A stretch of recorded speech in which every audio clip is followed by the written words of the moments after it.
Bismillahirrahmanirrahim. Alhamdulillah. Alhamdulillahilladzi bayyana lana sabila as-sa'adati war-ridha. Faqala subhanahu wa ta'ala: wa amma man khafa maqama rabbih wa nahan nafsa 'anil hawa fa innal jannata hiyal ma'wa. Asyhadu an la ilaha illallah wahdahu la syarika lahu fima dabbara wa qadha. وأشهد أن سيدنا محمدا عبده ورسوله ونبيه المجتبى. اللهم صل وسلم وبارك على سيدنا مولانا محمد سيد من اتقى وعلى آله وصحبه وذريته ومن اهتدى. أما بعد. Kita hormati, kita muliakan para habaib dan para ulama, para muhibbin, hadirin hadirat rahimakumullah. Puji syukur setinggi-tingginya selalu kita haturkan kehadirat Allah subhanahu wa ta'ala atas anugerahnya, taufik hidayah serta inayah yang ditumpahkan kepada kita, sehingga kita malam ini kembali bisa berkumpul bertemu di majelis yang penuh berkah dan rahmat ini. Salawat dan salam atas junjungan kita Nabi besar Muhammad sallallahu alaihi wasallam dan seluruh keluarga, sahabat, zuriat dan pengikut beliau ila yaumil qiyamah. Para muhibbin rahimakumullah, al-hikmatul hadiyah ba'dal mi'atain minal hikamil ataiyah. Qala al-Imam Ahmad ibnu Athaillah as-Sakandari rahimahullah wa nafa'ana bi ulumihi fid dharain amin. Hikmah yang ke-201 dari Al-Hikam, berkata Imam Ahmad ibnu Athaillah as-Sakandari rahimahullah, nafa'ana bi ulumihi wa asrari. Tamakkunu halawatil hawa minal qalbi huwa da'ul 'udhal. Tamakkunu halawatil hawa minal qalbi huwa da'ul 'udhal. Hikmah yang ke-201 artinya adalah bertempatnya kelezatan hawa di dalam hati seseorang itu merupakan suatu penyakit yang sulit untuk diobati. Bertempatnya hawa di dalam hati itu adalah penyakit yang sulit untuk diobati. Al-hawa huwal mailu ilal batil. Hawa itu artinya kecenderungan kepada sesuatu yang batil, keinginan kepada sesuatu yang salah, itu disebut dengan hawa. Hasrat, kehendak untuk melakukan sesuatu yang batil, itu disebut dengan hawa. Wa huwa masdaru kulli syururin wa abatil. Dan hawa itu adalah merupakan tempat terbitnya tiap-tiap kejahatan dan kebatilan. Jadi kebatilan, kejahatan yang ada ini sumbernya adalah dari hawa itu. Dari hawa. Syaitan pun masuk menggoda manusia, menghancurkan manusia melalui jalur hawa. Man asarah faqad gawa wa man khalafah fal jannatu hiyal ma'wa. Siapa yang memenangkan hawanya, menuruti hawanya, maka dia tersesat, dia akan sesat. Siapa yang menuruti akan hawanya, dia akan sesat. Dan siapa yang menyalahi akan hawa itu, maka surgalah tempat tinggal. Nah, para muhibbin rahimakumullah, Qala Rasulullah sallallahu alaihi wasallam, thalathun muhlikat, syuhhun muta' wa hawan muttaba' wa i'jabul mar'i bi nafsih. Rasulullah bersabda, ada 3 perkara yang menghancurkan manusia. 3 perkara ini yang mencelakakan manusia. Syuhhun muta', pertama adalah sifat syuh, bersangatan tamak yang ditaatinya. Syuhhun muta', bersangatan tamak yang ditaatinya. Jadi syuh ini satu sifat yang sangat jahat, atau sifat yang menghambat keberuntungan seseorang. Syuh satu sifat yang menyebabkan seseorang itu celaka. Di dalam Al-Quran Allah berfirman, wa may yuqa syuhha nafsih fa ulaika humul muflihun. Orang yang terpelihara dari sifat syuh ini, itulah orang-orang yang beruntung di dunia wal akhirah, baik di dunia maupun di akhirat. Jadi artinya bila dalam diri kita ini ada sifat yang namanya syuh, maka kita kada akan beruntung, kada akan sukses, baik dunia apalagi di akhirat. Nah, para ulama menafsirkan tentang arti syuh itu tadi adalah bersangatan tamak, sehingga dia kikir. Nah, kikir itu kan buah daripada tamak, selalu ingin mengumpulkan kekayaannya, lalu ingin menambah kekayaannya. Nah, ini anaknya dari syuh, dari sifat syuh itu.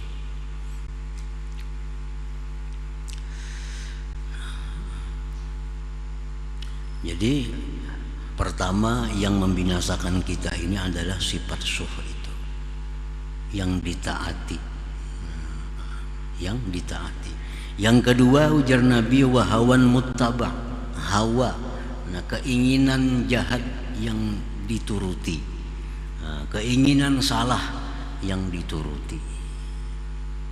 Nah, itu mencelakakan juga. Yang ketiga, wa i'jabul mar'i bi nafsih. Yang ketiga, ujubnya seseorang dengan dirinya.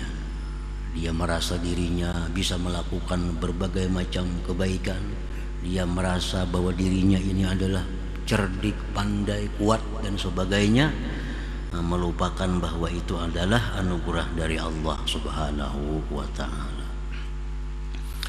Para muhibbin rahimakumullah, al-hawa ma khalata syai'an illa afsadah. Bermula hawa tadi, tidaklah dia mencampuri sesuatu, melainkan dia itu merusak sesuatu.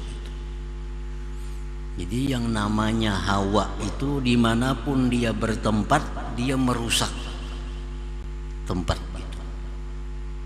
Tidaklah dia mencampuri akan sesuatu, melainkan dia merusak sesuatu itu. Kalau hawa itu masuk di mata, mata kita akan jadi rusak, suka melihat perkara-perkara yang dilarang Allah. Kalau hawa ini masuknya ke telinga, telinga kita pun jadi suka mendengar perkara yang dilarang oleh Allah. Kalau hawa ini bertempat di tangan, tangan kita pun suka menjamah, mengambil yang tidak disukai oleh Allah. Nah, jadi si hawa, yang namanya hawa ini, dimanapun dia bertempat, dia akan merusak. Fa in waqa'a bil ilmi akhrajahu ilal bid'ati wad dhalalah. Bila hawa ini masuk kepada seorang yang berilmu, hawa ini masuk kepada orang yang alim, maka dia akan memfatwakan, akan mengajarkan perkara-perkara yang bid'ah dan yang sesat. Wa in waqa'a fi zuhdi akhraja sahibah ila riya was sum'ah. Jika hawa ini masuk dalam diri orang yang zuhud, maka dia akan mengajak orang yang zuhud ini untuk riya dan sum'ah.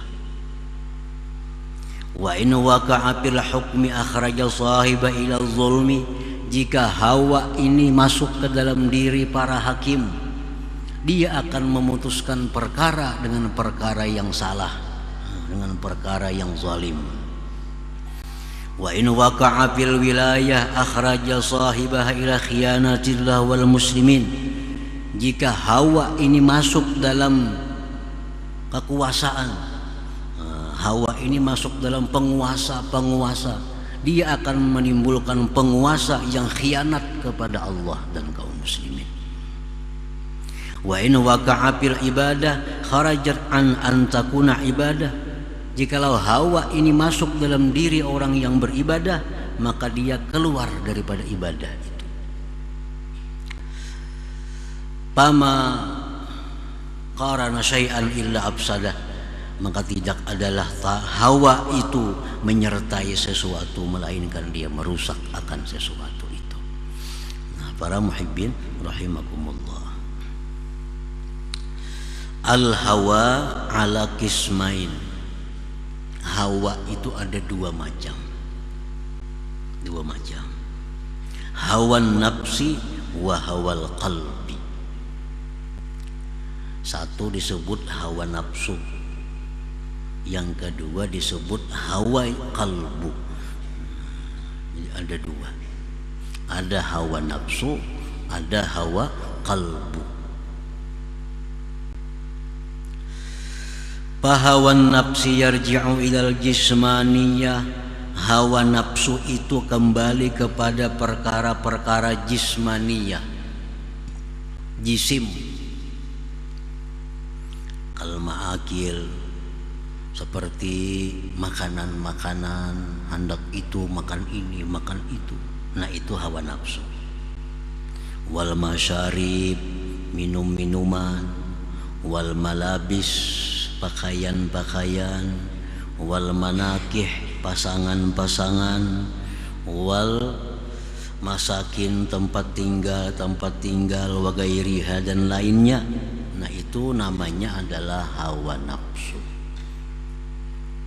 La yubali hal kanat minal halal am haram, ada peduli apakah itu halal atau haram. Kalau sudah hendak makan itu makannya, kalau sudah hendak minum itu baik itu halal atau haram, kada peduli.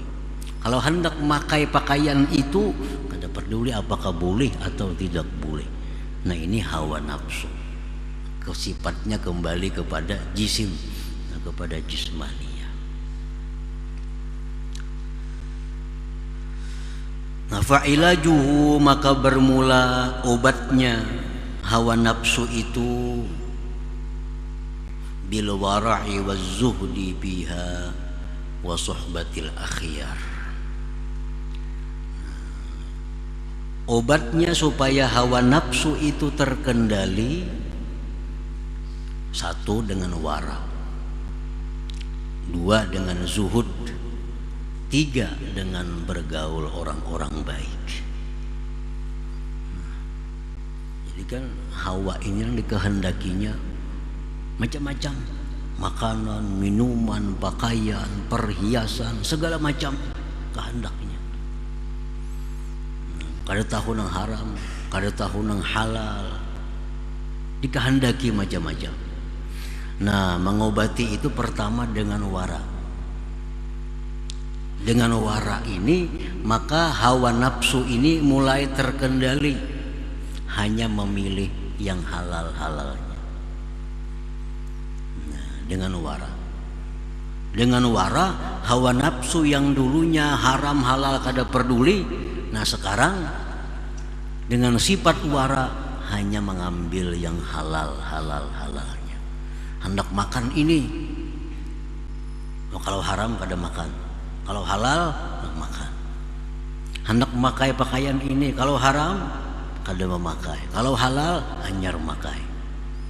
Itu dengan sifat wara. Yang kedua, mengobati hawa nafsu ini dengan zuhud. Nah, zuhud ini artinya sudah nyata barang itu halal, dipilih lagi mana barang-barang halal yang membawa kepada kebaikan, mana barang-barang halal yang membawa kepada kemaksiatan. Karena barang halal ini bisa jadi maksiat, bisa jadi taat. Itu memilih itu dengan zuhud. Nah, jadi hawa nafsu yang dulunya serampangan sudah terarah ke satu jalan halal. Yang halal diseleksi lagi, mana yang halal yang mengganggu ibadah kita, mana yang halal yang membuat kita lalai kepada Allah.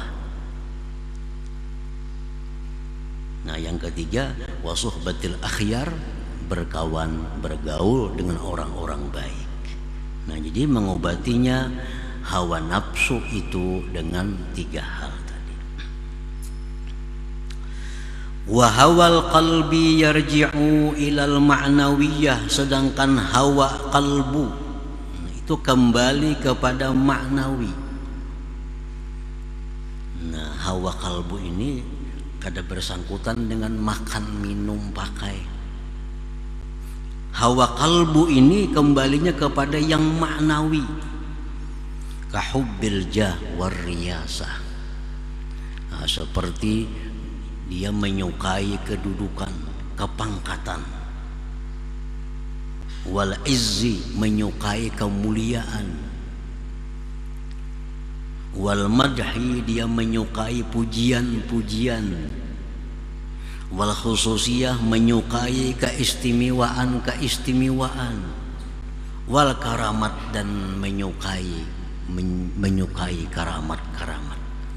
Nah, ini disebut hawa kalbu. Orang dalam hatinya ada keinginan hendak jadi mulia, itu hawa kalbu. Orang yang dalam dirinya ada keinginan hendak dipuji, disanjung oleh manusia, itu hawa kalbu, lain hawa nafsu. Hawa nafsu urusan makan itu. Orang hendak dirinya bakaramat kena, nah, itu hawa kalbu. Lalu dia suka mengamalkan amalan-amalan yang sifatnya membuahkan karamat, membuahkan kekhususan. Siapa yang mengamalkan ini, dia akan dicintai oleh orang. Nah, ketujuhnya mengamalkan itu. Siapa yang mengamalkan ini, dia akan dimuliakan oleh orang. Nah, suka mengamalkan itu karena keinginannya ingin dimuliakan, ingin dipuji, disanjung. Nah, itu hawa kalbu. Hawa kalbu. Fa'ilajuhu sa'bun, ini obatnya ini sulit. Nah, obatnya ini sulit. Hawa kalbu ini sulit. Kalau hawa nafsu tadi mengobatinya wara, zuhud, suhbatul akhyar, kawan orang-orang baik, berhasil. Tapi kalau hawa kalbu ini, nah, hawa kalbu ini ilajuhu sa'bun, sulit, la yanfa'u zuhdu, zuhud tidak berguna. Diobati dengan zuhud, dia bisa tambah mencari kemuliaan. Diobati dengan wara, dia bisa menjadi lebih mencari kehormatan.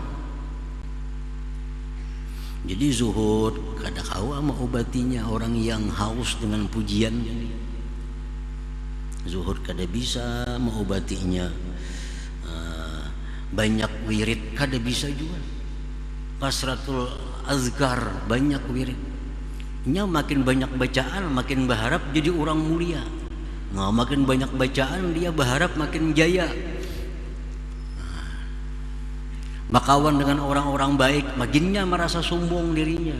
Nah, jadi ini kalau hawa kalbu kada kawa diobati dengan sama hawa nafsu tadi. Hawa kalbu ini fa'ilajuhu sa'bun sulit, la yanfa'u zuhdu wa suhbatul akhyar wa kasratul azkar.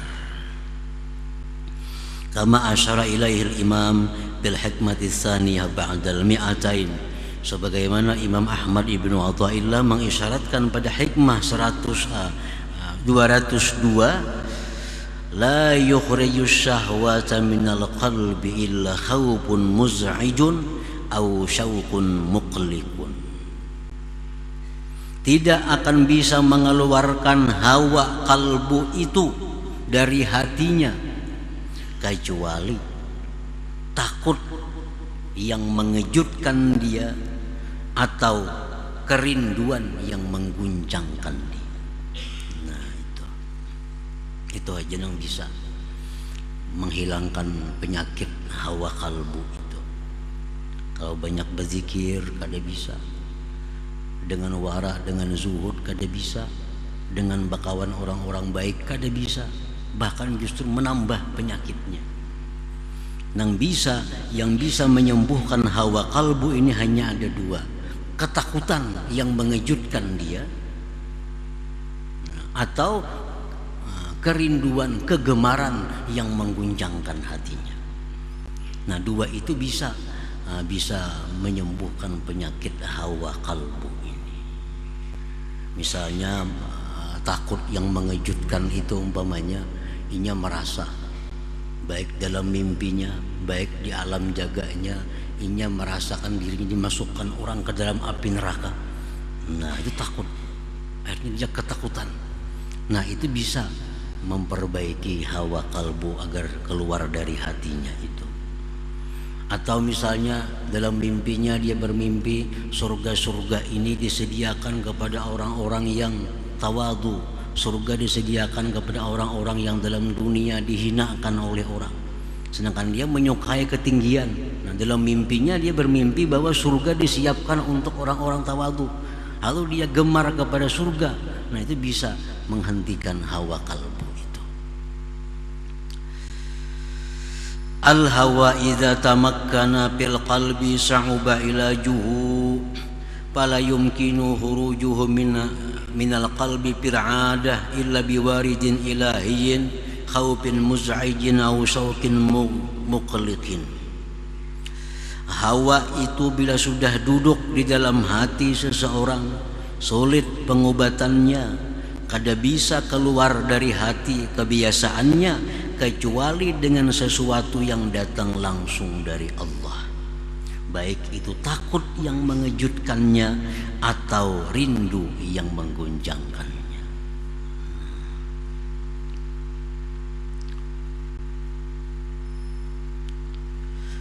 Wal muwazabatu ala huduri majlis dzikri wal ilmi ilajun kabir fi husuli dzalik idh la yazalu dzalik ya'malu bil qalbi syai'an fa syai'an.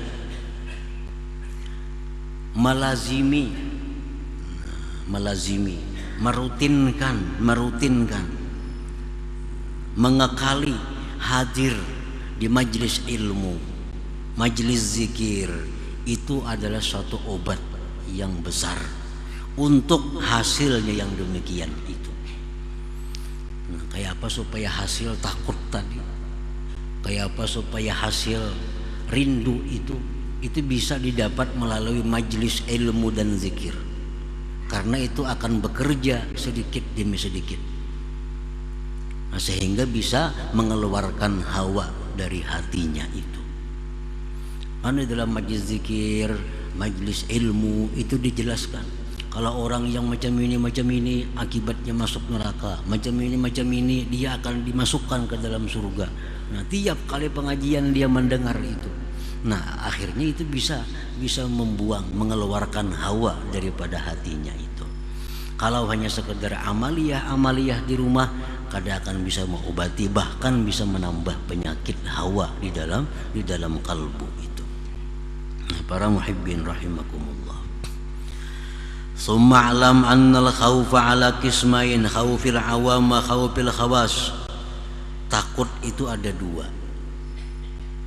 Ada takutnya orang awam, ada takutnya orang-orang khusus.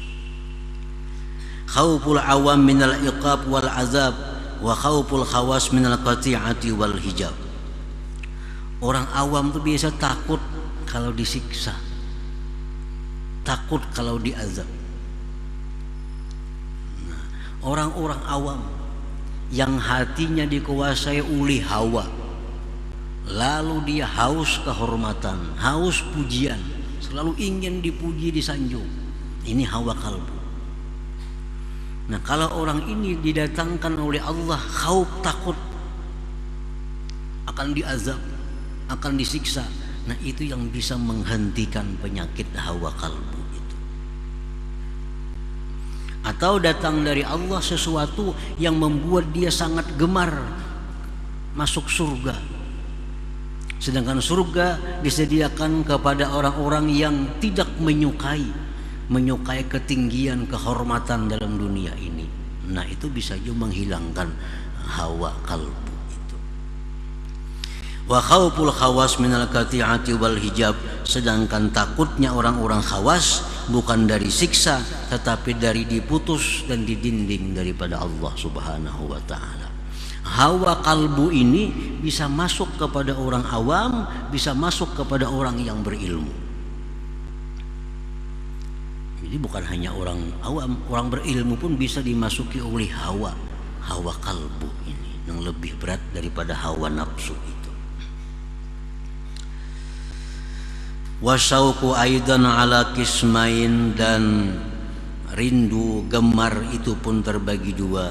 Syauqul awam lil hur wal kusur, gemarnya orang awam itu untuk dapat bidadari dan dapat mahligai di dalam surga. Wasyauqul khawas, sedangkan rindunya orang-orang khawas lisyuhud wal hudur, untuk menyaksikan Allah Subhanahu wa taala. Jadi orang-orang awam ini keinginannya masuk surga habis.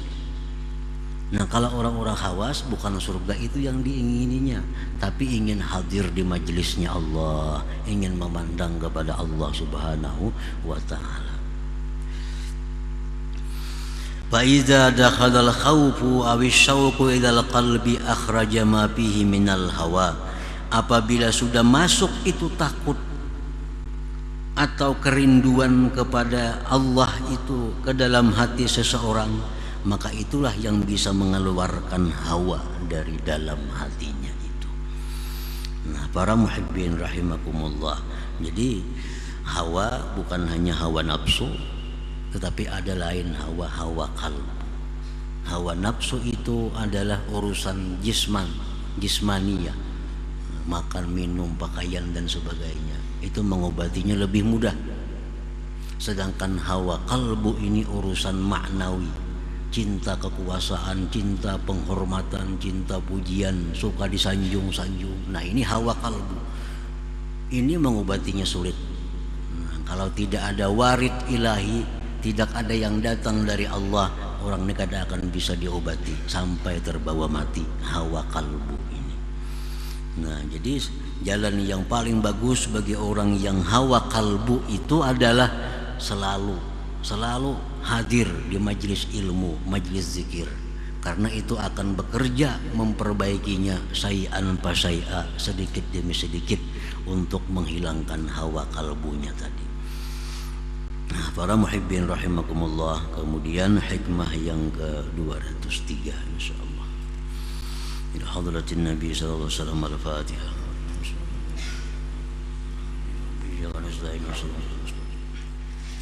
Shiratal ladzina an'amta 'alaihim. Ya Allah biha, ya Allah biha, ya Allah bihusnil khatimah. Ya Allah biha, ya Allah biha, ya Allah bihusnil khatimah. Ya Allah biha, ya Allah biha, ya Allah bihusnil khatimah. فيا أيها الرجل منه شفاعة صلوا عليه وسلموا تسليما. اللهم صل وسلم